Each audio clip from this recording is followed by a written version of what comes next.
అందరికీ నమస్తే. అయితే నిన్న 5 ఎకరాలు వరిచేను కోయడం జరిగింది అన్నట్టు. అయితే దిగుబడి అయితే చాలా తక్కువ ఉన్నది. ఇప్పుడు మనకు ఒక 160 జంతువుల దాకా అయినాయి అన్నట్టు. ఇవి 160 జంతువులు కూడా మా వాళ్ళు, మా ఊరోళ్ళు, నాకు ఒక స్నేహితుల్లాగా అన్నట్టు. ఈయన నా క్లాస్మేట్, ఒకటే నాడు పుట్టినాం మేము ఇద్దరం కూడా. అయితే వీళ్ళందరూ కూడా నేను ఎప్పుడు నా దగ్గర ఏ పని ఉన్నా కూడా నేను పని కల్పించుకుంటా అన్నట్టు. వీళ్ళని ఒక అన్నదమ్ములాగా చూసుకుంటా నేను. వాళ్ళు కూడా నాతో అలాగే ఉంటారు అన్నట్టు.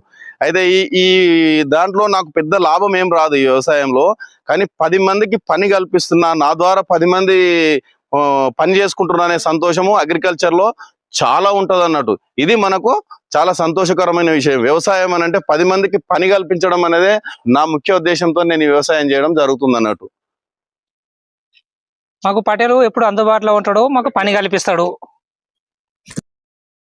మాకు అందుబాటులో ఉంటాడు. ఎప్పుడైనా ఏం పనున్నా బాయికాడున్నా ఇంటికాడున్నా అందుబాటులో ఉంటాడు.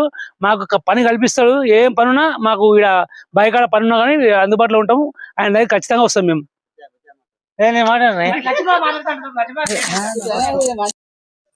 ఈ ఒడ్లు వాయినవే ఇన్న ఇక ఇంతకుముందు బండి పోయింది డీసీఎం ఒకటి. ఇక్కడ ఒడ్లు నింపుతున్నాం. ఏ పనున్నా ఖచ్చితంగా మాకే చెప్తాడు, మేమే చేస్తున్నాం.